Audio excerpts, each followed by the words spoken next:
Donc je suis vraiment très heureux. J'espère qu'au travers, on m'a demandé de parler du PGE et effectivement les conséquences sociales du PGE. Moi, ce qui m'intéresse toujours, c'est d'essayer de comprendre tout ça de façon un petit peu plus grande. Pourquoi? Parce que vous êtes tous impactés par le PGE. On me dit, mais je n'en souscris pas. Si vous avez un environnement économique qui ne prend pas de PGE, l'emploi, c'est très net, il n'y a plus d'emploi. Si l'État n'avait pas fait avec la réactivité absolument dingue, je rappelle qu'il y a moins de 3 semaines entre le moment où ils vont dire on fait quelque chose et le moment où ils le mettent en place. C'est absolument fantastique ce qu'ils ont fait avec le PGE. Et puis après, c'est comme tout ce que l'on fait au départage, c'est qu'on se dit après comment on pourrait l'affiner. Alors vous allez voir, le mieux, ce serait qu'on ne le rembourse plus. Vous voyez, vous entendez de plus en plus, encore ce matin, les plus grands économistes se penchent sur la question, faut-il rembourser un crédit? Alors, tout est permis, je vous le dis honnêtement. Si en 2021, on peut annuler les crédits, ça offre des perspectives à tout le monde, sauf aux banquiers. Donc, l'idée de ce qu'on va regarder, c'est de se dire à la fois le PGE, c'est intimement lié au social, mais bien entendu, c'est intimement lié au social, mais en même temps, c'est de comprendre que le PGE, c'est qu'une partie, que le PGE, ce n'est pas une subvention, c'est un financement. Donc, il va falloir le rembourser. Vous avez des clients donc, qui sont sans doute peut-être à se poser des questions. Tous les jours, moi, j'ai des clients qui m'appellent en me disant « Tu crois qu'il faut que j'en prenne ?» Tiens, j'en avais pris il y a 6 mois, mais j'en avais pris qu'une petite partie du chiffre d'affaires. Est-ce qu'il faut que j'en prenne plus? Puis d'autres qui m'appellent et me disent « Tu sais quoi, je vais tout rembourser. » Puis d'autres qui me disent « Ah mais est-ce que je peux rembourser qu'à telle banque? Est-ce que je vais le faire sur 3 ans, sur 4 ans ?» En fait, des questions de dingue. On se dit « C'est un crédit ?» Est-ce que pour tous les autres crédits, les clients viennent vous voir en vous posant ces questions? En réalité, on va voir ce qu'il y a derrière. Il y a une porte ouverte à la folie sur ça. Et puis surtout, une porte ouverte à l'incertitude immense en se disant comment ça va se passer demain. Donc ce que je vous propose, c'est de vous raconter l'histoire du PGE. En réalité, c'est ça. Qu'est-ce que c'est que l'argent? Comment ça va? Dans quelle sphère on est en train de vivre? Quels sont les grands équilibres qui sont en train de bouger? Donc on va essayer de faire ça sur 1 heure et quart, donc il faudra me dire stop à un moment. Pour ce qui me concerne, donc moi je suis un ancien banquier défroqué, un ancien directeur des crédits pendant quelques années, et j'ai basculé assez rapidement en créant une entreprise. Je fais beaucoup de conseils aujourd'hui aux entreprises. Mon thème à moi, c'est la négociation bancaire. Préparez vos négociations bancaires. Donc j'ai dirigé le Centre européen de la négociation à Paris, et donc j'amène toutes les techniques de négociation dans la sphère de la technique. Voilà. Et j'ai la chance d'appartenir, d'être expert dans un groupe qui s'appelle l'APM, qui me permet de voyager un petit peu partout dans le monde et donc de faire des conférences. Donc je suis très heureux. J'espère que vous allez passer 1 heure, en tout cas déjà une bonne journée bien entendu, et qu'on va passer ensemble 1 heure. N'hésitez pas, je le dis maintenant, on n'est pas comme chez Armand Jameau, en fait ça c'est pour ceux qui ont des cheveux blancs, les dossiers de l'écran où on pose des questions à la fin du film. Si jamais il y a quelque chose dans ce que je raconte qui n'est pas clair, ça peut arriver, je prends des médicaments. Donc s'il y a quelque chose qui n'est pas clair, n'hésitez pas à me le dire. Alors, ce que je vous propose, c'est de démarrer tout de suite. Faut-il le brûler ou l'adourer? Alors ce titre, moi, il me fait mourir de rire, parce qu'il faut se souvenir qu'au lendemain de la crise de 2008, le président de la Fédération bancaire française, qui était le patron du Crédit Agricole, un type qu'on a tous bien connu, qui est d'ailleurs pas très loin d'ici, avait publié un bouquin qui s'appelait « Faut-il brûler les banquiers ?» Il faut le faire. Là, il a de l'estomac. Et donc, c'était à peu près 150 pages sur l'avenir de la banque. Et effectivement, j'avais été un peu choqué, puisque j'avais été amené à l'interviewer, de savoir que sur 150 pages de l'avenir de la banque, le mot entreprise n'était cité aucune fois. Ça ne veut pas dire qu'on ne s'intéresse pas à l'entreprise, mais à l'époque, ce n'était pas le problème, l'entreprise. Aujourd'hui, c'est vous le problème. Ce n'est pas les banques qui sont le problème, c'est vous. Donc on va voir à quoi on peut s'attendre au niveau du PGE et au niveau de tout ce que ça va découler derrière, on va le voir. Il y en a peut-être ici qui ont des contrats d'assurance vie. Bon, dommage. Il y en a peut-être qui ont de l'immobilier, qui se disent « moi je vais acheter l'immobilier ». Il y en a peut-être qui ont des bâtiments, un SCI, vos clients ont peut-être des SCI. Au travers de ce qu'on va aborder au niveau du PGE, c'est toute la vision qu'il faut avoir de ce monde de la banque qui est en train de formidablement changer. Alors, la première des choses, c'est toujours de se dire, quand on veut comprendre quelque chose, il faut mettre quelques chiffres. Même si vous savez que les chiffres, ils bougent tous les jours. Encore ce matin, la Banque de France disait, ah ben ça y est, maintenant, la perte de PIB, pour nous, sera de moins de 9%. Alors, vous voyez, moi, je ouvre mon téléphone, je vois perte de PIB, moins de 9. Vous comprenez-vous ce que c'est le PIB? Le PIB, je vous le rappelle, c'est l'ensemble des valeurs ajoutées créées. C'est-à-dire, c'est comme si vous preniez tous vos clients et vous agglomérez toutes les valeurs ajoutées. Donc, c'est pour ça que c'est important, quand on dit de créer de la richesse, parce que plus on en crée, plus on peut le répartir. Après, on peut le répartir sur les frais de personnel, sur le social, on peut le répartir sur le fiscal. Il adore ça, l'État. Et puis sur vos entreprises. Mais quand on parle de PIB, c'est pour ça que c'est important de comprendre ce qu'est le PIB. Et je vous ai mis les stats, je n'ai pas réussi à faire la copie d'écran depuis 1945, excusez-moi, où effectivement on a créé ces échelles, ces matrices d'évolution du PIB mondial. Et quand on regarde ça, les gens me disent « Ah ben oui, mais alors là, tu sais, on a connu une seule année de récession mondiale, en 2008. » Pour les jeunes, ils étaient déjà pas nés, mais 2008, tout le monde s'est dit, le système s'est écroulé, on ne pourra jamais s'en remettre. C'est une plaisanterie. Moins 1,8% de PIB en 2008. Aujourd'hui, sur le PIB mondial, on est à moins 4,4. Ça veut dire que ce qu'il faut bien comprendre, c'est qu'on est à plus de 2 fois l'impact mondial de ce qu'on a connu. Ça veut dire que les personnes qui pensent que, par exemple, le PGE, que le financement, l'économie, la valeur de vos maisons, la valeur de vos contrats d'assurance vie, tout ça, ça va se passer comme si de rien n'était, on marche sur la tête. On n'a encore rien vu. Vous le savez. Au niveau des dépôts de bilan, vous savez que par rapport à l'an dernier, à peu près, on est pratiquement à moins 40%. C'est un truc de dingue, moi, je ne comprends plus. Les gens ils me disent ça ne va pas, je regarde le nombre de dépôts de bilan, moins 40%. Je me dis on n'a jamais été aussi bon. Donc en réalité, l'économie, on n'a qu'à la fermer pour qu'elle marche, finalement. Donc l'idée, c'est de se dire non, c'est parce qu'on a mis beaucoup de PGE. Ah ouais, non, non. Donc vous comprenez qu'il va y avoir un report automatique, au moins de ces 40%, plus le reste. C'est ce qui inquiète tout le monde en se disant comment on va sortir de ce PGE. Comment on va sortir de ce PGE? Et en même temps, c'est moins 40%. Pourquoi? Parce que les tribunaux, c'était fermé aussi. Donc ça, c'est le mieux pour ne pas déposer le bilan. Il faut fermer celui qui vous ferme la boîte. C'est pas mal aussi, ça. Mais globalement, en réalité, la création de richesse, c'est comme si on avait effacé la 4e puissance mondiale qui est l'Allemagne. Alors, en termes de milliards, c'est toujours des 1000 milliards et compagnie. On ne comprend plus rien. Donc c'est pour ça que je préfère les écrire plutôt que de dire des bêtises. Mais c'est beaucoup d'argent. Essayez de faire un chèque de milliards pour voir si ça passe. J'essaie de temps en temps de dire aux clients, vous allez en formation, là, vous allez faire un chèque de milliards. Ça pique. La deuxième chose, c'est de se dire que ça, quand on va redescendre, mais comprenons ce qui se passe. Au niveau mondial, qu'est-ce qui est en train de se passer? Vous savez, où vous l'écoutez tout le temps, on vous parle de la Chine en vous disant « mais oui, mais alors, la Chine, ils vont devenir puissants et compagnie. » Ouais, ils étaient déjà puissants. Je rappelle que quand on a créé l'Europe, parce que là, aujourd'hui, on parle beaucoup d'Europe, on va être sauvé par l'Europe, par les 750 milliards qui ont été enfin votés. Je ne sais pas ce qu'on a fait aux Polonais et aux Hongrois, mais on leur a fait. Donc, ils ont signé les 750 milliards.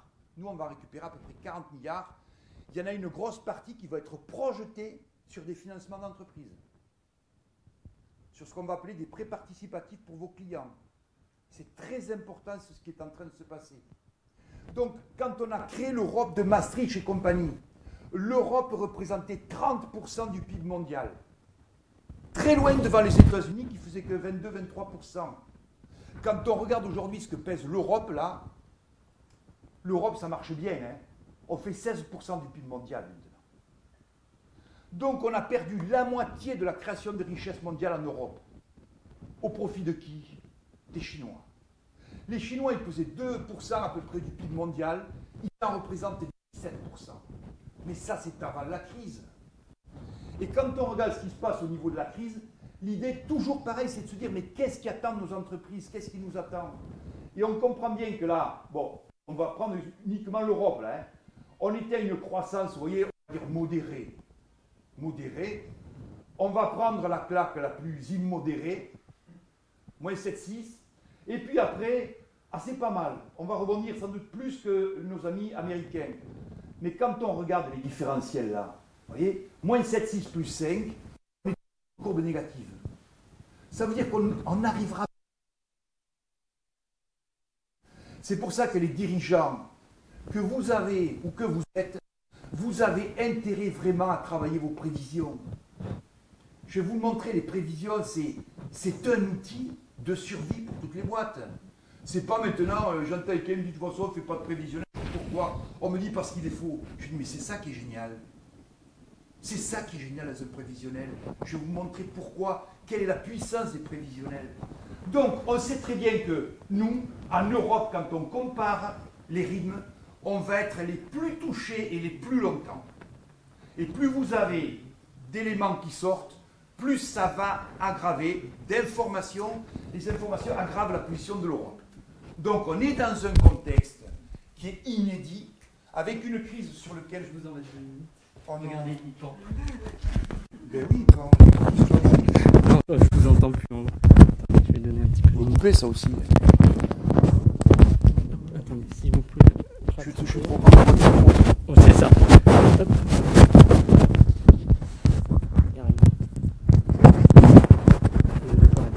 Non, non, mais je vous en prie, Vous étiez lancé en plus. Donc... Je sais pas où j'étais, j'aurais été obligé de reprendre tout du début. Oh, le calvaire.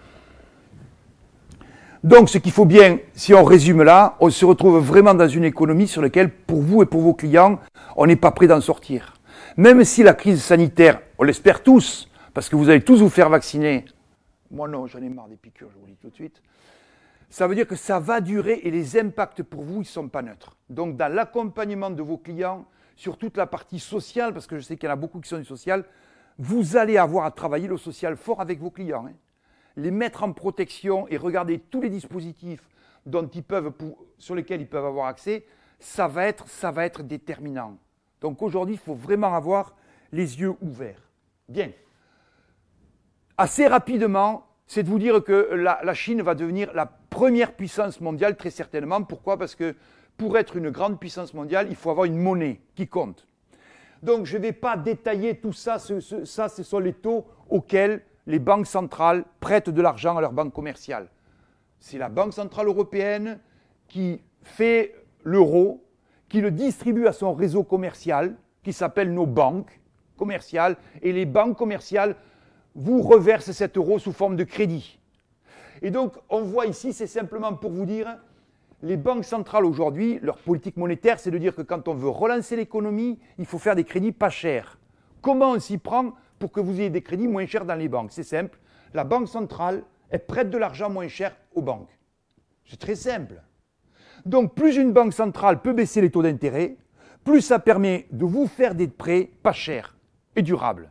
Et ce qui relance l'économie. Quand on regarde dans le monde entier, vous voyez que les banques centrales n'ont plus de pouvoir de baisser les taux d'intérêt. On n'a plus de marge de manœuvre, donc on va faire n'importe quoi. Il n'y a qu'une banque qui a encore des marges de manœuvre, c'est laquelle? Celle-là. Le yuan. Le yuan, c'est pas de peau, c'est la Chine. Je trouve comme ça. Et donc la Chine, aujourd'hui, c'est comme si elle prêtait à son économie à 4,35 en taux de base, sa marge. Elle a une possibilité donc de baisser de 4 points pour financer son économie. Donc vous voyez que la puissance de la Chine, déjà sur le plan économique, ils sont très forts. Sur le plan financier, ils sont très forts. Et ils font quoi? Ils font ce qu'on appelle le plan Marshall. C'est-à-dire qu'ils vont voir tous les États, l'Italie, tout ce qu'on va appeler la route de la soie, pour leur dire, écoutez, vous avez problème de financement, nous on va vous prêter l'argent pas cher. C'est exactement la même chose que le plan Marshall des Américains au sortir de la Seconde Guerre mondiale. C'est pour ça que vous allez avoir une confrontation de plus en plus importante entre la Chine et les États-Unis. Les États-Unis, la monnaie, le dollar, c'est 70% des échanges mondiaux et c'est que 25% du PIB mondial. La Chine, c'est 17% et le yuan, c'est 5% des échanges mondiaux à peu près. Donc on va avoir des confrontations C'est une fois de plus, c'est pas neutre. Pourquoi? Parce que l'Europe, si on ne s'y file pas tout de suite, comme je dis, va disparaître de la carte. Dernière chose à vous dire, qui peut vous intéresser en tant que particulier, où vous pouvez avoir des questions de vos dirigeants sur l'or. Que faut-il faire avec l'or? Et on sait bien que l'or est une valeur qui monte, parce que c'est une valeur refuge quand il y a une crise. Donc c'est pour ça que vous avez le cours de l'or qui monte. Mais en même temps, l'or est en train d'être acheté massivement par deux grandes puissances, la Fédération russe et puis la Chine, qui achètent beaucoup d'or. Qu'est-ce qu'ils sont en train de faire? Ils veulent créer une monnaie indexée sur l'or. Donc c'est pour ça que les gens qui me disent « est-ce que je dois acheter de l'or ou pas ?» Moi, je n'en sais rien, je ne suis pas là pour vous dire qu'il faut acheter de l'or. Mais par contre, ce que je peux vous dire avec certitude, c'est que je pense que s'intéresser à l'or n'est pas neutre. J'ai des entreprises qui s'intéressent à ces placements. J'ai des particuliers qui s'intéressent à ces types de placements. Pourquoi? Parce que c'est une valeur géopolitique. Enfin, venons-en maintenant à tous ces financements. Je vous ai montré à peu près la casse qu'il va y avoir sur la planète, donc beaucoup plus en Europe. Et c'est de se dire, tout ça, il faut le financer. Mais comment ça marche les financements? Quand on regarde un petit peu les matrices, on est soit particulier, soit entreprise, soit les États. Qui c'est qui nous finance? Il y a deux systèmes. Un, c'est la banque. Deux, ce sont les marchés. C'est-à-dire, je vais émettre des obligations, je vais aller acheter des actions, mes contrats d'assurance vie, j'achète EDF, j'achète, j'en sais rien, Société Générale, peu importe. Derrière, tout le système est tenu par la Banque centrale. Vous êtes un particulier, votre crédit, qui c'est qui le fait? La banque. Vous êtes une entreprise où vous avez des entreprises et clients, qui c'est qui leur fait du crédit? Les banques. Les banques. Mais les entreprises, elles pourraient aller se financer sur les marchés. Elles le font très peu. C'est bien ça le problème que l'on a et qu'on va avoir. Troisième chose, les États. Eux, ils se financent uniquement sur les marchés financiers. Pourquoi? Parce que les marchés financiers, ils ne sont pas copains. La banque, c'est le monde des copains. Entre parenthèses, bien entendu. Ça veut dire que la relation impacte. Sur les marchés financiers, la relation disparaît. Et donc, quand on regarde ça, toute cette stabilité, c'est la banque centrale. C'est-à-dire, la banque centrale, c'est la banque des banques, elle est là pour sécuriser l'ensemble du système. Aujourd'hui, qu'est-ce qui se passe? Nous, dans le système européen, 70% des financements sont assurés par la banque, 30% par les marchés financiers. Aux États-Unis, c'est strictement l'inverse.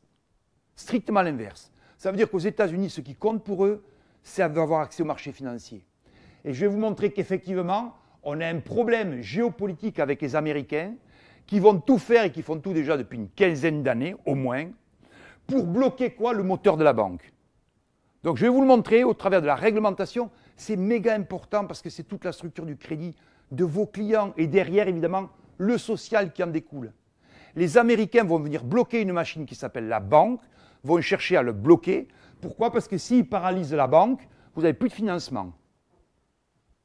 Et eux, si on paralyse la banque, ils continuent à fonctionner sur les marchés. Donc, quand on en vient à se dire, mais finalement, qu'est-ce qui se passe au niveau de l'État, par exemple, de l'Europe? Ben, vous voyez que si on fait un petit zoom sur l'Europe, ça, c'est ce qu'on appelle les taux d'emprunt des États. Donc, à combien nos États empruntent? Parce que le PGE, on me dit qu'il va y avoir un peu de casse. C'est l'État, quand même, qui assure 90%.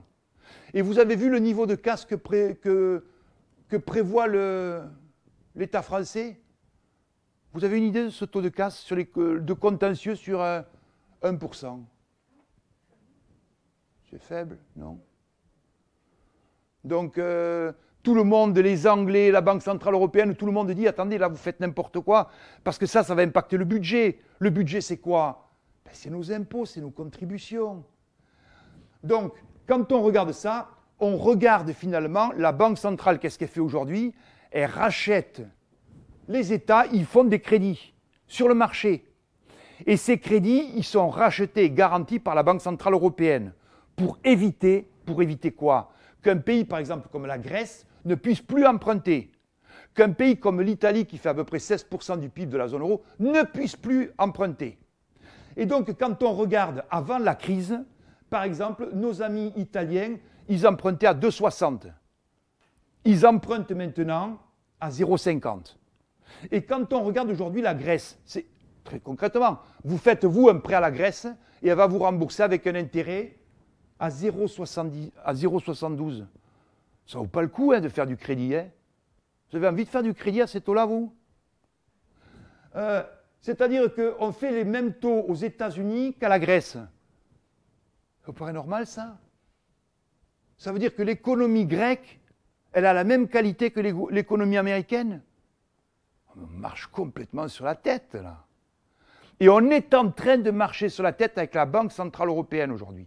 C'est pour ça que vous entendez les Allemands, tous ces pays qui ne veulent plus de ce fonctionnement. Donc on a une mise en danger de la zone euro. Ce qu'il faut savoir pour nous, par exemple, c'est que quand la France va emprunter, elle emprunte à combien? Vous savez aujourd'hui à combien elle emprunte? En négatif, moins 0,4. Je ne comprends pas. Moi, je ne comprends pas. Est-ce qu'il y a quelqu'un qui peut m'expliquer quel est l'intérêt de quelqu'un de prêter à moins 0,4? Ça veut dire que le type, il dit, mais moi, j'en veux de ta dette, mais surtout pour perdre 0,4%. Je ne comprends pas. Vous comprenez, vous, ça? Ça veut dire qu'aujourd'hui, on paie pour avoir de la sécurité. Les Allemands, ils empruntent à moins 0,66. Et quand ils émettent une dette, tout le monde en veut. Et pourquoi ça? C'est simplement la pression des banques centrales donc, qui rachètent ça pour que les banques centrales envoient un message aux banques en disant aux banques, les gars, si vous achetez des dettes d'État, nous, ça ne nous va pas, on vous les rachète. Pour vous envoyer de l'argent pour que vous puissiez prêter à qui? Aux entreprises. Donc il y a une très forte pression de la Banque Centrale Européenne pour que le système bancaire soit abondé. Donc les gens qui me disent, est-ce qu'il va y avoir encore la même chose qu'en 2008? Là, il n'y a aucun risque. Aucun risque. Aucun risque. Il y a de l'argent, en veux-tu, en voilà, dans vos banques pour qu'elles vous fassent des crédits. Est-ce que ça, c'est clair entre nous? Il n'y a jamais eu autant d'argent. Mais maintenant, il faudra voir si les banques elles veulent faire ces crédits-là. Quel est l'impact? Quel est le contexte bancaire de ce qu'on est en train de regarder, c'est-à-dire un désordre incroyable sur le plan financier? La première chose, c'est que vous allez traiter avec des banques à titre personnel, pour vos clients et pour les impacts sociaux qu'ils vont vous demander derrière en vous disant est-ce qu'il faut que je licencie? Est-ce qu'il faut que j'embauche? Qu'est-ce que tu en penses? Qu'est-ce qu'il faut que je fasse? L'idée là-dedans, c'est de se dire sur le plan européen, comment on se situe? Alors, il y a deux, trois choses qu'il faut voir. La première des choses, c'est que les Américains ils font régner ce qu'on appelle l'extraterritorialité de leurs lois. C'est-à-dire que dès que vous touchez du dollar, dès que vous mettez un acteur américain dans votre boucle, c'est-à-dire par exemple Google, Amazon, dès que vous travaillez avec un acteur américain en dollars ou quoi que ce soit, vous êtes contraint sur les Américains, c'est-à-dire qu'ils peuvent vous foutre en tôle. Ils peuvent intervenir partout dans le monde entier.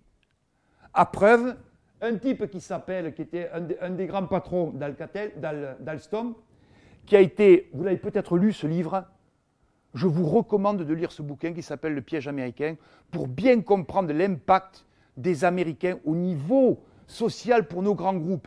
Parce que c'est toujours pareil, ne regardons pas nos entreprises, regardons aussi les grands donneurs d'ordre. Les grands donneurs d'ordre en France, ils sont en train de se faire piller par quoi?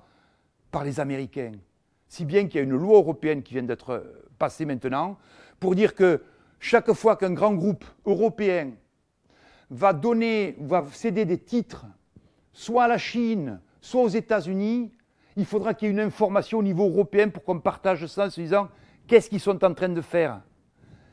C'est de se dire ça. La deuxième chose, c'est que vous allez voir la valeur des banques. Vous travaillez avec des banques. Quand vous voyez la valeur boursière des banques, c'est-à-dire sur les marchés, ce qu'on en pense, eh bien on en pense ça, vous voyez, sur les marchés. Voilà, l'Eurostock Bank, c'est les 30 plus grandes banques européennes qui sont cotées en bourse. Et donc on s'aperçoit que la volonté des investisseurs d'acheter de la banque, il n'y en a plus. Ça veut dire que les investisseurs se posent des questions sur le business model des banques. Vous le savez, il y a des banques en bourse qui sont très très mal traitées. Vous avez des exemples? Oui, je n'avais pas envie de le dire. Donc, oui. Société Générale, quand on regarde aujourd'hui la capitalisation boursière, c'est-à-dire combien ça vaut en bourse, ça vaut à peu près 20% des fonds propres. Peut-être ceux qui font le social me disent, c'est quoi ça, c'est quoi là? Du capital, de la valeur de ce qui appartient aux actionnaires. C'est-à-dire que si ça vaut que 20%, il faut faire comme Bernard Tapie, on rachète la Société Générale et puis on la vend en morceaux. Le groupe BNP, qui est le deuxième acteur européen, c'est 50-60% de ses fonds propres. Ça veut dire qu'aujourd'hui, les acteurs que vous avez en face de vous, ils sont hyper pressurisés. C'est la raison pour laquelle vous allez avoir des mouvements très forts dans les banques. Démarré par Société Générale, merci. Vous avez vu la disparition des marques. Moi, ça me fout, ça me laisse pantois absolument, qu'on raye de la carte des banques Courtois et compagnie. Ça, personnellement, ça c'est, je ne comprends pas qu'on arrive à faire ça. Mais si vous voulez, c'est tellement ils ont besoin d'être bons en bourse et tout, qu'ils sont en train de fusionner les réseaux. Et vous avez des contraintes dont on va parler sur vos clients, sur vous-même, au niveau des banques, qui font que les banques, de plus en plus, elles sont en train de se regrouper. C'est important à quel niveau pour vos clients? Dans les choix des banques. Les banques sont en train de se regrouper. J'espère que vous ne mettez pas tous les œufs dans le même panier. Les gens qui me disaient, mais tu vois, je travaille un peu avec Société Générale et puis beaucoup avec Banque Courtois. En fait, ils n'avaient déjà qu'un seul acteur. C'est moyennasse en termes de stratégie pour vos clients. Donc, pensez que les banquiers, aujourd'hui, ils sont en grand stress. Donc, ça veut dire que chaque fois qu'on va leur demander quelque chose, c'est toujours pareil en négociation, je me mets à la place de l'autre. Même si je ne veux pas, je me mets à la place de l'autre. Et c'est ce qui me permettra de comprendre ces réactions. Vous allez avoir des réactions de banquiers que vous ne pouvez pas encore comprendre. Donc, mettez-vous à leur place et n'hésitez jamais, quand vous êtes avec les banquiers, à leur poser des questions. Je rappelle que celui qui pilote les négociations, ce n'est pas celui qui répond aux questions. C'est celui qui pose des questions. Donc, chaque fois que vous sortez des entretiens, vous n'avez appris qu'à une condition, c'est de poser des questions. Pression opérationnelle de la Banque Centrale Européenne, pression réglementaire et tout, on pourra revenir sur des aspects concrets. Tout ça, ça va déboucher sur le PGE, je vous le promets. Je vois déjà dans les... Il avait dit qu'il parlait du PGE, on n'en parle pas du tout. Mais le PGE n'est qu'une conséquence de tout ça. Si vous avez quelqu'un qui vous dit, est-ce qu'on va prendre du PGE, il faut pas, et on n'a pas cette vision-là, on va passer à côté du truc. On va passer à côté du truc. On a besoin de comprendre ce qui se passe. C'est de dire, la problématique, une des grandes problématiques, c'est la réglementation. C'est-à-dire que c'est le comité de Bâle. Alors bon, chaque fois, on fait des jeux de mots. Tout de suite, je suis sûr que vous avez un jeu de mots qui est venu. Donc, le comité de Bâle, qui est en Suisse, fait de la réglementation pour dire aux banques, vous voyez, une banque, c'est à peu près comme ça, avec des fonds propres, un crédit fournisseur qui s'appelle vos dépôts.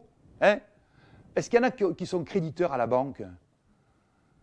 En fait, le banquier devrait vous appeler comment? Pas monsieur le client, monsieur le fournisseur. C'est un peu différent dans les négos, non? Bref. Vous êtes ici. Et donc, la banque, avec vos dépôts, elle va les transformer, elle va prendre du risque. Le métier de la banque, c'est de prendre du risque. Ne lui reprochons pas de poser des questions, de chaque fois être pessimiste. C'est son job. Son job, c'est de contrôler qu'il n'y a pas de risque ou que tous les risques y soient couverts. Qu'est-ce que vous allez faire par rapport à ça? Quand vous avez des clients qui disent ben moi, je ne sais pas ce que je vais faire au niveau social et tout, j'ai une incertitude au niveau de mes frais de personnel, au niveau de mon chiffre d'affaires. Quelle est la solution qu'on peut mettre en place, même si on ne la met pas en place tout de suite? Le comité de Bâle donc dit aux banques, chaque fois que vous prenez du risque, bien Michel. Chaque fois que vous prenez du risque, il faut des fonds propres et de plus en plus et de plus en plus. Ça veut dire quoi? Ça veut dire qu'en Europe, à force de dire aux banques, Bâle 1, Bâle 2, Bâle 3, plus vous prenez du risque, plus il faut de fonds propres, qu'est-ce qui arrive? On ne peut plus prendre de risque.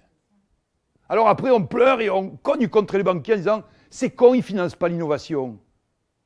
Non mais, laissez-nous financer l'innovation dans les banques et vous allez voir, on sait le faire. Mais est-ce qu'on peut le faire? De moins en moins. Les Américains, est-ce qu'ils peuvent le faire? Oui, c'est sur les marchés financiers. Donc ça veut dire quoi? Ça veut dire que pour les dirigeants d'entreprise, si vous avez des projets très très innovants, est-ce que c'est le monde de la banque qui va vous suivre, être devant? Mais non, ce n'est pas possible.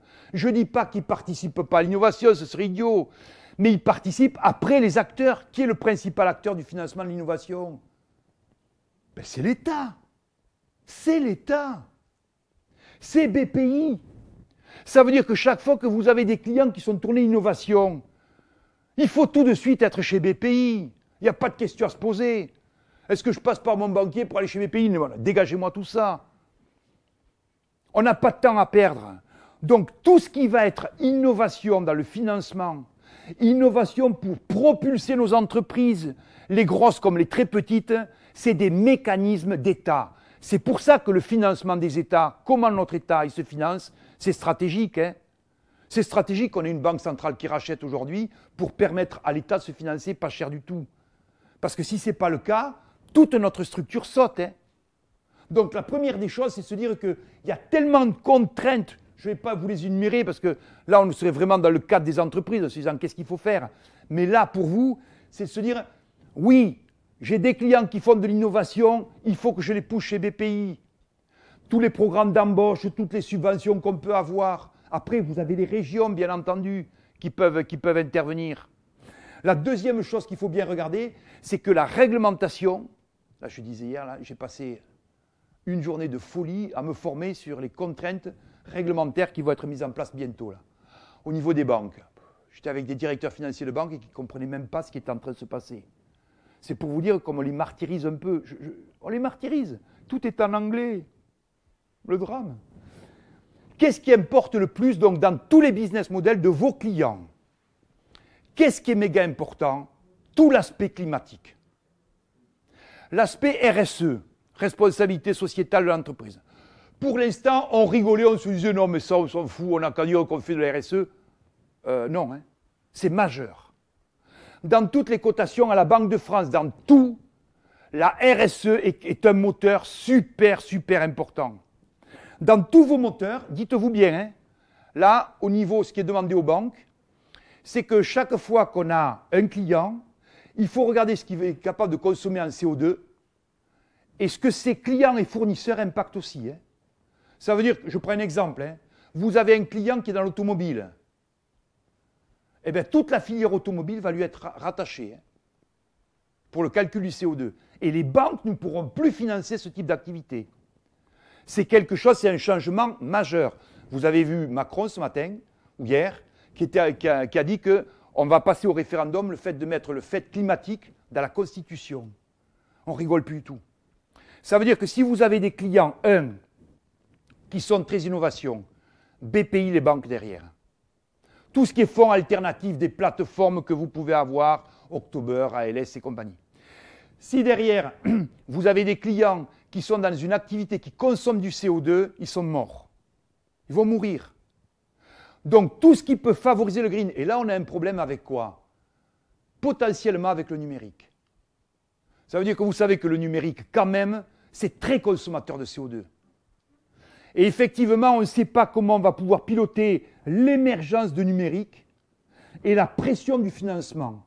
Ça veut dire que si vous faites du numérique, je vous encourage vraiment à avoir des business models tournés sur les financements alternatifs non bancaires. La banque m'accompagne, mais sur certains types de financement. Parce que ça va impacter très lourdement sur le pilotage des RH. Hein. Je rappelle que les banques notent les clients. Dans la vision de la notation, la politique RH est très importante. Est-ce que vos clients, ils ont tous un organigramme? Le job du banquier, c'est de se dire que si le dirigeant disparaît, est-ce qu'il y a quelque chose? Est-ce qu'il y a quelqu'un qui prend la garde? Est-ce qu'il y a des assurances? Est-ce que vous demandez à vos clients si sur le plan social, ils sont couverts? Il leur arrive quelque chose, est-ce qu'il y a des hommes clés, par exemple? Donc, vous voyez, on fait des petites fiches dans tous les cabinets en se disant, bon, sur le plan social, voilà mon client, tout ce qui peut l'intéresser. Je lui pose des questions, je ne sais pas s'il fera. Mais c'est éminemment important. Bien. Troisième chose, là, des camemberts. Là, on est bien. Des camemberts. En réalité, je vous l'ai montré, la banque, de plus en plus, elle traite des algorithmes. Ça veut dire que comme sur les marchés financiers traitent des algorithmes, vous êtes sympa, mais votre notation, elle n'est pas bonne. Donc, ça va vous coûter tant de plus. Ou je ne vous ferai pas. Là, c'est la même chose avec les entreprises, avec tout le monde. De plus en plus, la mécanique de notation et de cotation est en marche. Ça veut dire que toutes vos entreprises sont cotées. Vous voyez, il y a une cotation dans toutes les banques, y compris vous à titre personnel. Il y a moins de rangs. Mais c'est très important parce que cette notation, elle fait la qualité de votre financement. Elle fait les délégations de votre conseiller. Elle fait beaucoup de choses. Il n'y a pas que ça. Mais aujourd'hui, quand je pilote une entreprise ou un client, il faut qu'on connaisse ces algorithmes dans la banque. Vous voyez, je vous ai mis un algorithme, par exemple. Là, voilà l'échelle de notation interne de la Société Générale. Vous voyez, il note 1 le bon, 8 le très mauvais. Donc, ça me permet de suivre tous les ans, vous voyez, un petit peu comme ça, en disant, tiens, la vision des banques, j'ai 4 banques, je peux avoir potentiellement 4 notes différentes. Et donc, ça me permet en même temps de pouvoir orienter le client en lui disant, ben, tu vas demander du PGE ou tu vas demander des trucs, fais-le plutôt là où tu es bien noté. Puis après, je répartis ces encours, peu importe. La Banque de France, stratégique, stratégique, stratégique, la Banque de France. Vos clients, est-ce qu'ils connaissent la Banque de France? Est-ce que je peux me permettre juste de vous dire, monsieur le directeur de la Banque de France? Je suis désolé, j'allais dire une bêtise justement. Oh, t'as bien fait, j'allais taper sur la Banque de France. Vous en direz moins, c'est sûr. Mais on se connaissait, on s'était vu quand j'étais à Bordeaux. Donc, voilà. Et donc, mais oui, tout ce que vous... Ça fait un quart d'heure que je transpire en mes Alors, tant qu'on y est, je pose un truc. Est-ce qu'il y a quelqu'un de la Société Générale ici? Est-ce qu'il y a quelqu'un dont la famille travaille à la Société Générale?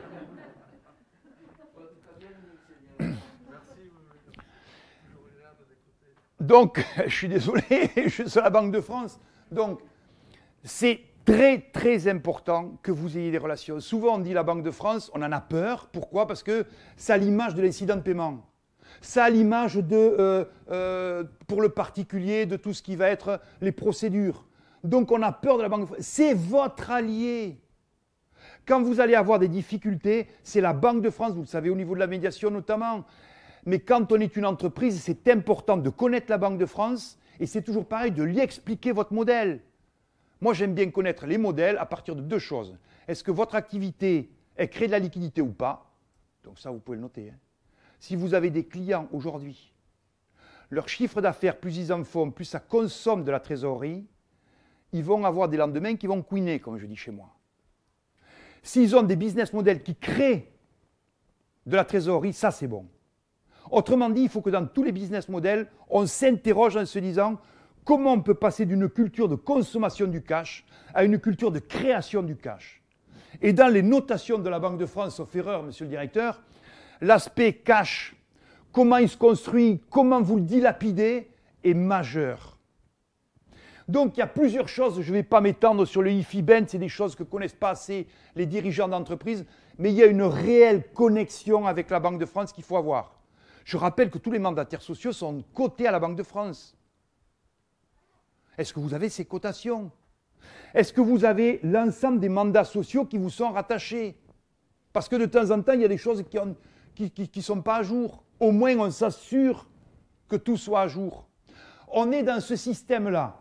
Donc, ce système-là, l'idée pour vos dirigeants, mais en même temps, c'est toujours pareil, les gens me disent, ben, et le PGE et le social. Non, mais vous avez compris que si vous voulez mettre votre client dans les meilleures dispositions, il faut comprendre et piloter ça. Si vous êtes chef d'entreprise et que vous n'avez pas à votre disposition ces instruments, tout d'un coup, vous n'allez pas comprendre ce qui vous arrive. Vous rachetez une boîte. Mais ma première démarche quand je rachète une boîte, c'est que je vais voir la Banque de France. En fonction de, bien entendu, de la taille quand même. Pourquoi? Parce que je veux essayer de voir, d'apprécier les impacts. Je vais créer un nouvel ensemble. Je rachète une boîte. Mais ne rachetez pas une boîte sans connaître les notations et les cotations quand même. Quand même. Vous rachetez des entreprises à la barre du tribunal de commerce, donc qui sont notées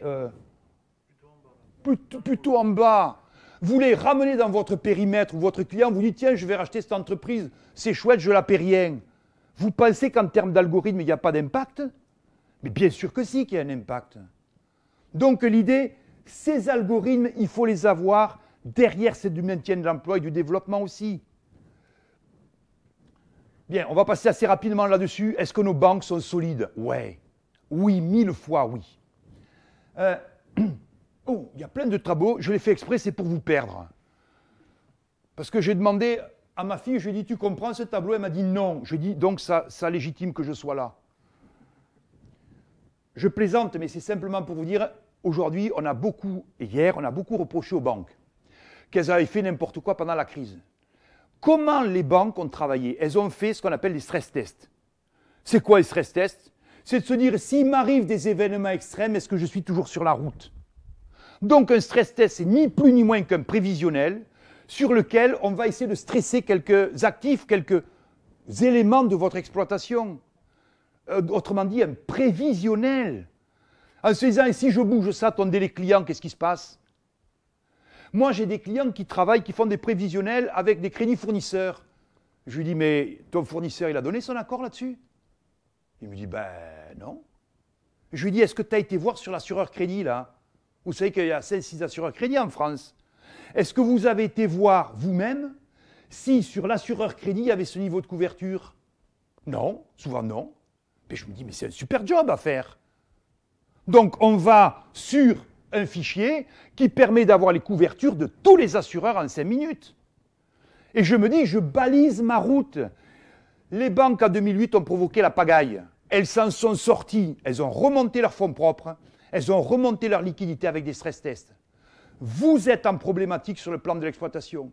Je ne comprends pas et je ne comprendrai pas qu'on sorte de la crise sans obliger pratiquement ou sans faire des stress tests automatiques. Mais je dis stress tests sur le côté négatif. Mais c'est tout ce que votre entreprise devrait avoir pour aller vite. Ça, c'est simplement la solidité des banques, ce qu'on appelle le niveau de fonds propres, le ratio de couverture des risques. Alors souvent, les gens me disent, mais Michel, il paraît qu'on peut choisir notre banque. Je lui dis, ben oui, c'est essentiel. Donc, par exemple, un instrument, moi, j'ai le copain, d'accord, c'est bien. Il est à côté, c'est bien, d'accord. Il n'est pas cher, c'est bien, d'accord. Mais moi, je voudrais peut-être aussi avoir un ingrédient en se disant, est-ce qu'il est solide ou pas? Est-ce qu'il a une capacité à résister plus forte que l'autre? Eh bien, c'est ce qu'on appelle ce classement-là du CET1. Ça veut dire que là, en France, si vous voulez voir les banques les plus solides, la réglementation leur impose à peu près 9,5, comptez 10%. Ça veut dire de ratio de couverture de leur risque, montant des fonds propres par rapport au risque. Donc plus une banque a ce ratio important, plus elle est solide. Quelle est la banque la plus solide en France? C'est celle qui est la plus solide en Europe d'ailleurs. Hein. C'est qui? Je n'invente rien. C'est le groupe Crédit Mutuel. De très loin. Donc ça veut dire qu'ils peuvent avoir une politique de risque, une politique de développement. Si jamais le Crédit Mutuel me refuse un prêt, celui qui est en question, c'est moi. Je n'ai pas travaillé. Et plus vous allez descendre dans ce classement, plus vous avez des banques qui peuvent avoir ce qu'on appelle des visions. Tout d'un coup, on prend pas le crédit. Parce qu'on est impacté par nos fonds propres. J'ai mis la Banque Postale, parce que des gens me disent, ils font des crédits aussi. Je dis oui. Et en entreprise, c'est la plus forte progression de crédit, je pense, hein, en entreprise. Ça veut dire que ça va être un acteur détonnant. Hein. Je rappelle que c'est détenu par l'État. Quand même. Donc vous avez l'État qui détient la version BPI, donc pour tout ce qui est financement, tout ce qui est innovation, et vous avez, pour tout ce qui est financement, souvent long, vous voyez l'immobilier, trucs comme ça, où les banques ont des difficultés, vous avez la Banque Postale. Alors c'est vrai que si vous êtes à la Banque Postale, prenez quand même un petit paquet pour envoyer en même temps, quoi, pour faire la queue, pas pour rien. Mais la Banque Postale aujourd'hui, ils sont en train de se regrouper avec CNP, ça va devenir un très grand groupe. Ils auraient 19 points de CET1. Hein. Donc ce serait le plus solide en France. Donc ça me donne des idées, vous voyez, en répartissant peut-être une clé de choix. Je ne dis pas qu'il faut quitter la BNP, ce n'est pas ce que je dis. Mais en même temps, quand même, je vous dis qu'il faut harmoniser tout ça. Et plus, évidemment, vous êtes important, plus votre client est important, plus je regarde des matrices comme ça. Les banques ont fait des efforts de génie pour savoir si les banques peuvent vous faire du crédit. Est-ce qu'ils vont continuer à faire du PGE? Ben, il faut regarder la politique de risque des banques. Ça, j'ai du mal. Ça, c'est le coût du risque, ce qu'on appelle le coût des contentieux et compagnie dans les banques. Ça, c'est par rapport au bilan, par rapport à leur prise de risque. Autrement dit, le coût du risque, vous voyez, il est monté à 0,40 au moment de la crise. À combien il est là depuis 0,11? Ça veut dire que les banquiers, est-ce qu'ils savent ce que c'est qu'un contentieux aujourd'hui? Non. Non. Il n'y a plus de contentieux dans les banques aujourd'hui. Le fait, en même temps qu'en période de tension, on émet tout de suite du PGE, ça fait qu'ils ont couvert l'intégralité de leurs risques avec le PGE. Vous voyez, les crédits qui étaient un peu, les entreprises un peu en difficulté, ils ont mis des toiles de PGE pour se dire, plutôt que de prendre un contentieux maintenant, on va le repousser en se disant, ben, c'est une chance pour l'entreprise, c'est une chance pour l'entreprise. Mais vous comprenez bien que les banques, là, elles vont certainement pas repartir avec des contentieux comme avant. Hein. Donc, qu'est-ce qui se passe dans le cerveau des banques aujourd'hui? On a fait la première tournée des PGE. On a un risque maintenant qui est, je ne veux pas dire maîtrisé. On s'attend à des contentieux énormes encore. Là, je crois que c'est la Banque de France qui a fait une alerte en disant que les niveaux de contentieux vont être sans précédent. Donc, qu'est-ce que ça m'amène à dire? Que plus tôt vous faites les crédits dans les banques, mieux c'est. Le système se resserre. Je ne dis pas que les banques vont arrêter de faire du crédit, ce n'est pas ça du tout. Mais en termes de contraintes, de volonté de faire du crédit, elles sont abreuvées par la Banque centrale pour faire du crédit, mais elles-mêmes, elles se disent, attends, dans cet environnement, comment je peux faire? Ça veut dire que ce n'est pas neutre non plus de regarder les taux de contentieux des banques. Hein, pour savoir qui prend du risque, qui a pris des cartouches, où est-ce qu'ils en sont. Je sais très bien que ça c'est macro, quand c'est micro, on le travaille un petit peu différemment, mais c'est pour vous donner un ordre d'idée de la situation dans laquelle sont les banques. Les banques se sont fortement renforcées. Aujourd'hui, maintenant, leur dire qu'ils vont assumer des contentieux, ça ne les fait pas rire. Hein. Le nouveau différé sur le PGE, ça a été très long à obtenir. Hein. D'abord parce qu'on a eu peur que la Banque de France et la Banque centrale mettent tous ces contrats en défaut. Ça, c'est un petit peu technique. Ça veut dire que si vos contrats étaient en défaut, la banque ne peut plus faire de crédit derrière. Hein, et elle est obligée de tout provisionner chez vous. Donc, vous voyez un peu la mécanique. Ça, c'est des mécaniques réglementaires où la Banque de France a dit non, là-dessus, sur le différé supplémentaire. Mais quand on commence à dire, attends, on ne va pas rembourser les PGE, non, mais vous comprenez que la Banque de France, qui est le représentant, qui est le bras armé de la Banque centrale européenne, on se dit, oh les gars, on va où là? Donc, par rapport à tout ça, par rapport à la liquidité, un petit mot sur la liquidité. Les banquiers, ils ont des trésoreries énormes, énormes. Mais vous savez ce qu'on fait avec la trésorerie des banques, hein? On dit aux banques, depuis 2016, ben, la banque, la Banque centrale me prête de l'argent, comme si vous aviez un compte créditeur, et bien la Banque centrale, elle taxe les positions créditrices des banques commerciales à hauteur de 0,50. Je vous donne un exemple. Vous venez de gagner au loto 500 millions. Vous êtes content, hein? Bien. Vous vous dites, il y en a un quand même, le banquier. Vous appelez le banquier, vous dites, tu sais quoi là, je viens de gagner 500 millions. Déjà, le type, il tremble. Il tremble. Et vous dites, tu sais quoi, je vais venir mettre les 500 millions chez toi. Le type, il ferme le rideau. Pourquoi? Parce qu'il met 500 millions sur son compte, sur votre compte. Dans la nuit, Christine Lagarde, elle se lève, elle croque un bout. 0,50. Le lendemain, quand vous vous réveillez, il y a combien sur votre compte? Il y a toujours 500 millions. Hein. Et en plus, qu'est-ce que vous allez demander à la banque? Un super intérêt. Non, mais vous voyez, le mec, il vous dit, non, mais attends, vous ne déconnez pas. Ça me coûte déjà. Donc, en réalité, les banquiers, ils devraient vous rémunérer à combien votre trésorerie disponible? En négatif. L'argent que vous lui confiez, ça lui coûte de l'argent. Qu'est-ce qu'il devrait faire? Puis il devrait vous facturer les dépôts.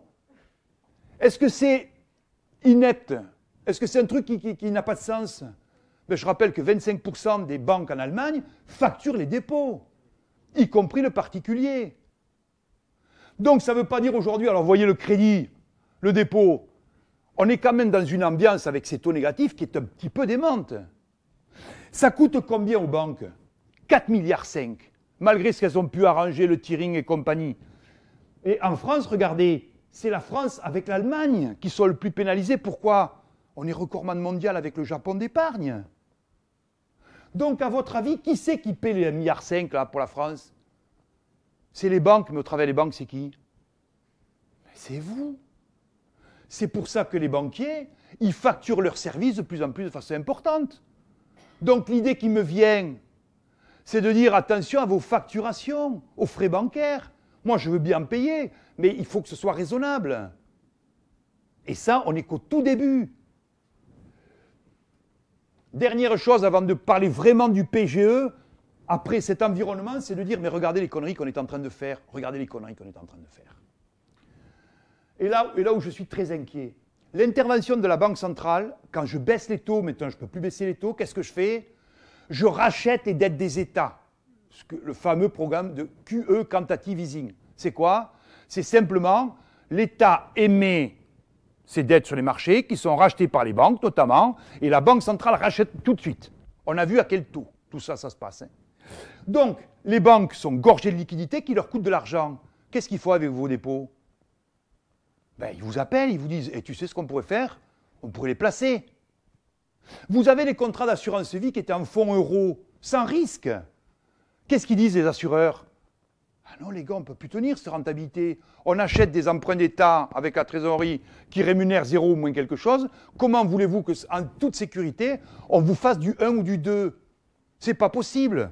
Donc aujourd'hui, pour tout le monde, vos clients et vous-même, faites très attention parce que cette facilité de dépôt et la récurrence des commissions fait que tous les financiers aujourd'hui vous amènent en bourse. Donc la mécanique chez nous en Europe, c'est épargne dans les banques qui sécurise l'épargne et qui en même temps prend les risques sur l'économie. Quand il y a un carton sur l'économie, c'est la banque qui fait la soupape de sécurité. Donc on hurle contre nos banquiers, mais elles sont super solides. Et aujourd'hui, on est en train de faire à l'américaine, on est en train de transférer toute votre épargne dans l'économie. Mais s'il y a un pet dans l'économie, qui c'est qui ramasse? Ben, c'est vous. Et pourquoi? Parce que vous avez voulu gagner 3, 4, 5%. Donc aujourd'hui, je dis haut et fort. Les gens qui me disent « Ah ouais, mais attends, mais on m'a proposé un super placement, il fait 4. » Je me dis « Putain. » Les gens qui me parlent... Alors, tout le monde maintenant fait tout et n'importe quoi. Du Bitcoin. Comme je l'appelle le Bitcoin. Alors, on va investir. Le problème, c'est que là, j'apprends qu'il y a des banques qui investissent sur le Bitcoin. Parce qu'ils n'ont tellement pas de rentabilité par rapport à ce qu'ils devraient avoir, qu'ils se disent « On va acheter un peu de Bitcoin. » Non, mais on est fous. Donc, pour vous, faites attention, bulle spéculative, effectivement, derrière, qui a été vue par le Haut Commissariat, Haut Conseil à la stabilité financière en France, qui a dit qu'il y a des prix qui montent beaucoup trop par rapport aux valeurs, notamment l'immobilier, et ce qui fait qu'on demande aux banques quand même de faire moins de financement à l'immobilier pour faire tomber les prix. Vous avez vu, ce n'est pas un hasard, le nombre de refus de prêts immobiliers n'a jamais été aussi grand. Pourquoi? Parce que dans les banques, on est obligé de changer la règle du jeu. Impact pour vous, est-ce qu'il faut que vous ayez de l'immobilier ou pas? Moi, je n'ai pas la réponse. Est-ce que vos clients d'entreprise, il faut qu'ils aient leur SCI ou pas? J'en sais rien. Je pose la question. Quand ils vendent leur boîte, est-ce qu'il faut vendre la SCI? J'ai une petite idée quand même. Donc, toutes les actions que l'on fait, que l'on entreprend en stratégie, il faut qu'elles soient dans un environnement où on comprenne le plus de choses possibles. Maintenant, le PGE. Le fameux. Vous comprenez que le PGE, c'est le fond du tiroir. C'est un super outil qui a été mis en place par l'État ultra rapidement pour éviter les défaillances d'entreprises en leur permettant d'avoir des surplus de trésorerie pour maintenir le social. Donc, financement et social, mais c'est la même chose. Ou alors tu fais du spéculatif. Et là, on a un problème. Mais on n'en est pas là quand même dans les entreprises. Alors, voilà où on est. Hein.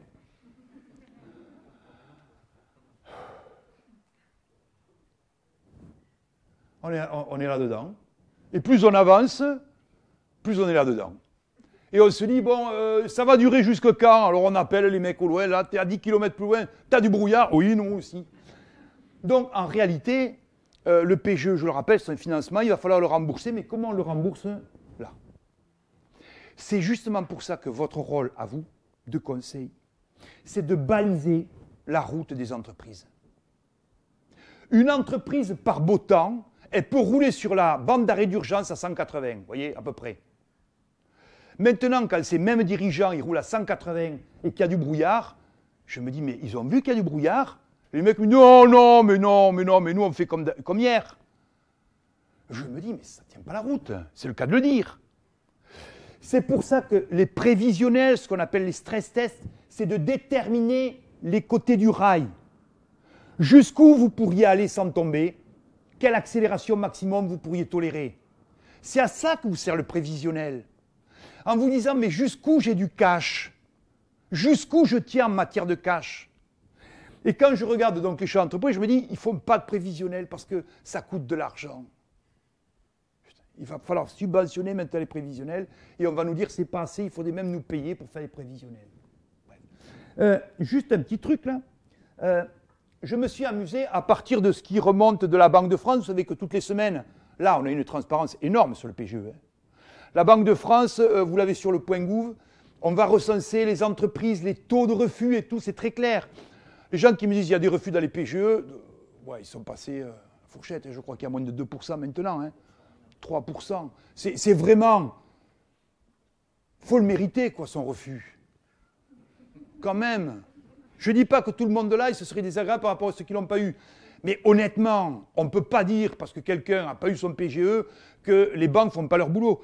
Moi, je me suis amusé à faire une petite statistique différente. C'est le taux d'équipement des entreprises. Puisque ça, je crois ne pas l'avoir vu. Je me suis dit, ben, je vais prendre... les catégories de très bien cotés, 3+, 4, espère financement, 5+, là, bon, c'est pas mal, mais c'est pas mal. Et là, il faut bosser, vraiment. Donc, ça veut dire quoi? Ça veut dire que les entreprises, là, qui sont 3+, et 4, là, les bons chefs d'entreprise, ils ne sont pas pris de PGE. Il y en a 7 sur 10 qui n'ont pas pris le PGE. Bon. Les entreprises qui sont 5+, il y en a 50% à peu près. Vous voyez, ça progresse. Là, je suis à la fin septembre.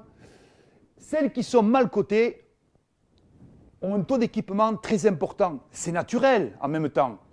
Ils ont un vrai besoin. Moi, j'en conclus que les banques ont fait le job. Hein. On dit les banques, ils ne font pas. Ouais, mais avec 90% de contentieux, attendez, 10% de contentieux, c'est énorme. Hein. Une banque, elle fait un point de marge à peu près sur un crédit. Si vous perdez votre crédit, il faut faire combien de fois la mise pour récupérer? 100 fois la mise. 100 fois la mise. Vous comprenez que vous faites un petit crédit de 100 000 euros, vous dites à la banque, attends, avec les cartons que tu as pris, 100 000 euros, c'est rien. Et votre conseiller de clientèle, pour récupérer la mise, c'est 100 fois ça. Donc vous comprenez quand même les tensions qu'il y a. Là, je me dis, c'est curieux. Si vous avez des dirigeants qui n'ont pas fait appel au PGE, moi ça m'interpelle tout le temps. Il y a deux choses. Soit ils ne font pas du PGE parce qu'ils pensent que c'est pour les autres, voyez, ceux qui sont en grande difficulté, soit c'est parce qu'ils n'ont pas fait de prévisionnel. Et là, aujourd'hui, j'ai plein de clients qui appellent en me disant, mais tu sais, Michel, si jamais ça continue, peut-être qu'il faudra faire un PGE. Je dis, putain, t'as fait bouger ton modèle? Tu sais jusqu'où tu peux aller? Donc, il est grand temps que toutes ces personnes, toutes, se posent la question et on réfléchit à un financement quand on en a besoin. Moi, le PGE, j'y vois deux choses. Un, c'est un financement évident. Donc, on le prend à partir d'un prévisionnel où on fait tourner la trésorerie. Moi, j'y peux rien. C'est tellement évident de travailler avec un prévisionnel. La deuxième chose pour moi, c'est un filet de sécurité. Ça veut dire que je considère qu'une entreprise pourrait prendre le PGE, même sans en avoir besoin aujourd'hui, en se disant, c'est mon filet de sécurité, c'est une assurance finalement. On assure bien les biens, les personnes et tout. Pourquoi on n'assurerait pas la finance? Et donc, je dis aux dirigeants, imaginons qu'il y ait un imprévu. C'est ça, un imprévu, c'est qu'on ne l'a pas prévu quand même. Donc, je dis, si vous arrive un truc comme ça, si ça perdure, est-ce que vous avez le filet de sécurité? Ils me disent, non, il sera toujours temps. Je dis, non, mais toi, il sera toujours temps de le demander. Mais est-ce que les banquiers vont l'accepter? Avec tout ce qu'on met de pression sur les banques et tout, je ne suis pas certain. Je vois des entreprises qui allaient bien, qui vont sortir des mauvais bilans. Vous voyez, des mauvais bilans. Et je leur dis, avec un mauvais bilan, tu vas aller demander un PGE, toi. Et ils me disent, ben oui, parce qu'ils sont habitués. Je dis, putain, un crédit, ça se rembourse. Donc, on veut bien comprendre que tu as eu un accident, mais par contre, il va falloir vraiment expliquer. Donc, vraiment, j'insiste, la mécanique de la prévision, chez tous vos clients, elle est vraiment, vraiment majeure. Alors, les gens me disent, tiens, je souscris un PGE chez Société Générale. Ou ils me disent, je sais pas, je dis, tu as fait ton PGE? Ils me disent oui. Moi, ma première question, c'est, qui t'a fourni le PGE? Ah, je me dis, mais on s'en fout, c'est la même chose. Ah non, ah non. Vous avez une tendance à négocier des montants, des durées et des taux. Moi, je négocie des contrats de crédit. Ça veut dire qu'est-ce que je signe et ce à quoi je m'engage. Et là, j'ai fait pour un client une petite matrice de PGE comme je la fais sur d'autres concours, puisque c'est la même chose. Et je me dis, moi, ce qui m'intéresse, vous voyez, c'est des trucs qui sont un peu particuliers dans le contrat de crédit et qui sont des contraintes pour le dirigeant futur. Des contraintes, des limitations de son pouvoir d'action. Alors, par exemple, là, je vais prendre ce qu'on appelle la structure du contrat. Je vous le dis, Société Générale, je ne leur en veux pas, il y a les autres, je vous promets. 1,2 million, ça c'est bien. Moi, ce qui m'intéresse, c'est le cadencement, le remboursement. Et on me dit, chez Société Générale, tu peux rembourser mensuel, trimestriel, semestriel, annuel. Je me dis, c'est génial. Si je le pose en annuel, et que j'ai 2 ans de différé avant de rembourser, en réalité, j'en aurai combien? 3 ans. J'ai 3 ans pour me refaire la cerise. C'est mieux que, par exemple, une banque qui va me dire, moi, le contrat, chez Banque Populaire, je le fais uniquement mensuel. Je ne sais pas, moi. Mais je dis, dirigeant, ça peut peut-être l'intéresser de savoir ça. Et puis derrière, j'ai les indemnités de remboursement par anticipation. Ben oui, parce que si je l'ai pris comme un filet de sécurité, parce que je ne sais pas, je projette après mon business model, je le fais évoluer, je m'aperçois que je pourrais en rembourser une partie, que ce serait pas mal. Mais je regarde les pénalités. Alors, chez Société Générale, je suis désolé, je l'ai mis en rouge parce qu'on ne peut rien comprendre. On ne peut rien comprendre. Rien. C'est fait pour. Après, je vais chez BNP, il y a une formule qui est assez favorable, je dois le dire, assez favorable, quand on la fait tourner par rapport aux autres. Et puis après, je regarde, il y en a qui n'en ont pas. Je me dis, mais quand même, est-ce que ce n'est pas un critère de choix? Et puis après, je me dis, il y en a qui me prennent entre 2 et 6%. Ouais, ça fait beaucoup. Mais ça fait encore plus quand on ne l'a pas prévu. Donc l'idée, je me dis, bon, déjà sur la structure, il y a 2-3 choses. Et puis après, je regarde en petit le contrat. Pas y passer 50 ans, je vous prends 2 exemples. Il y en a un, pardon. Il y en a un qui me dit, tiens, j'ai un défaut croisé. Il y a marqué défaut croisé. J'appelle le dirigeant, je lui dis, tu as vu que tu as signé un défaut croisé? Le mec me dit non. Il dit, croisé vraiment? Alors je lui dis, tu peux m'expliquer un défaut croisé? Il me dit non. Le défaut croisé, ça veut dire que si vous avez une survenance d'un incident chez un autre banquier, par exemple, si vous avez des incidents de TVA ou URSSAF, éventuellement, ça peut rendre votre contrat exigible. Ben, les gens ils me disent, ben non, si je rembourse mon prêt, la Société Générale, elle va rien me dire. On rigolait ou quoi? Bien sûr que non. J'en ai d'autres qui me disent, il y a des incidents Banque de France. Ça veut dire que si jamais j'ai un incident Banque de France, notamment sur les effets de commerce, eh bien, mon contrat devient exigible. Ça veut dire quoi? J'ai une entreprise qui est fragile. Tout de suite, ma stratégie, c'est quoi? Ce client, il ne paie plus d'effets de commerce. C'est fini. C'est fini les effets de commerce. Parce que c'est quand c'est rejeté les effets de commerce, bon, il y a les chèques, mais ça c'est encore autre chose, ça veut dire que je vais remplacer tout de suite ma politique de règlement d'effets de commerce par autre chose. Il y a un autre truc, et j'en finis là, alors là c'est le pire pour moi, c'est ce qu'on appelle les clauses de pari passu. Vous voyez, j'en ai chez Crédit Mutuel, dans le contrat que j'ai vu, hein, je n'ai pas vu tous les contrats de Crédit Mutuel, j'en ai vu quelques-uns. Bon. Crédit Mutuel, vous voyez, ils me disent une clause de pari passu, alors pas vu, pas pris. Pari passu, ça veut dire quoi? Ça veut dire que pendant toute la durée de votre contrat de prêt, toutes les garanties que vous serez amené à conférer à d'autres banquiers ou d'autres financiers, vous serez obligé de le conférer au Crédit Mutuel aussi. Je prends un exemple. Vous achetez un immobilier, votre entreprise achète un immobilier. Et vous dites, le Crédit Mutuel n'est pas passé, je le fais avec BNP.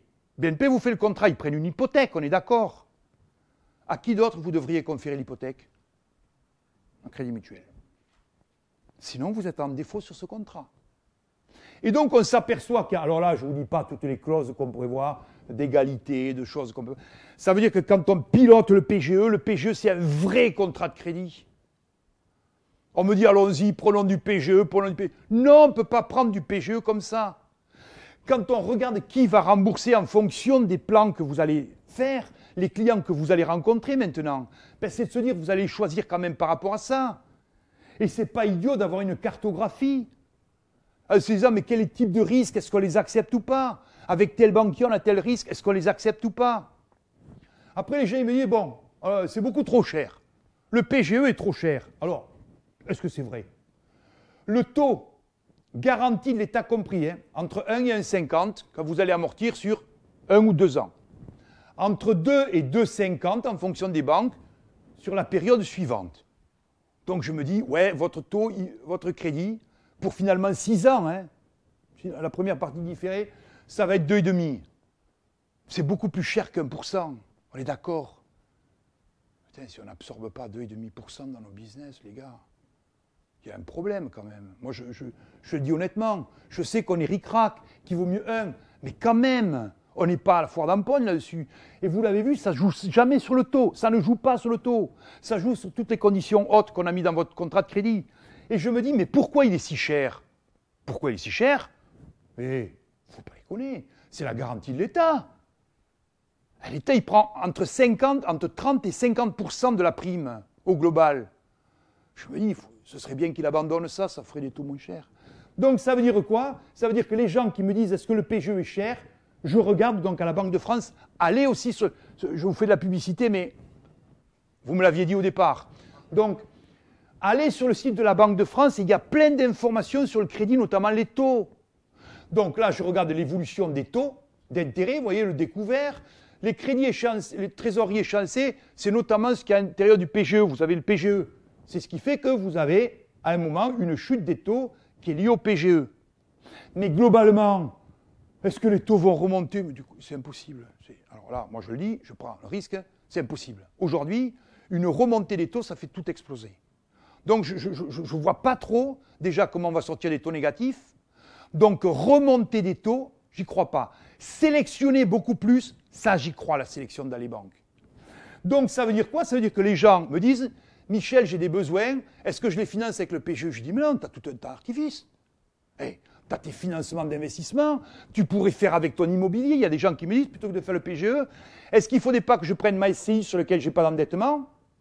Et finalement, je réendette ma SCI pour retrouver du financement plus long, moins cher. Ça peut marcher, ça aussi. Mais l'idée, c'est vraiment de dire, après, quels sont les impacts sur les ratios? Alors, c'est vrai que si vous utilisez le PGE, je suis désolé, il y a un impact sur vos ratios, hein, c'est un crédit. Par contre, les gens qui le prennent et qui ne l'utilisent pas, il y en a beaucoup, hein, je crois que c'est... Pardon? 30%. Et chez les grandes entreprises, je crois que c'est beaucoup plus. Mais c'est de se dire, si ces entreprises-là, elles ont en trésorerie l'équivalent de ce qu'elles ont dans les dettes, mais surtout les ratios, quand on travaille en dette brute, ce qu'on appelle, c'est vrai que ça écrase le ratio, parce que vous n'avez plus de dette. Mais beaucoup de banquiers, de financiers aujourd'hui travaillent ce qu'on appelle en dette nette, c'est-à-dire qu'elles viennent enlever à votre endettement la trésorerie. Donc vous avez un rôle de présentation de vos comptes à la Banque de France et vos banquiers qui est important pour dire ce que vous faites, quelle est la typologie de ce financement. Donc, est-ce que ça impacte les ratios si j'utilise? Oui. Si je n'utilise pas, c'est la façon dont je vais le présenter. Et là, ça m'amène à faire vraiment de la pédagogie et de la communication. Merci.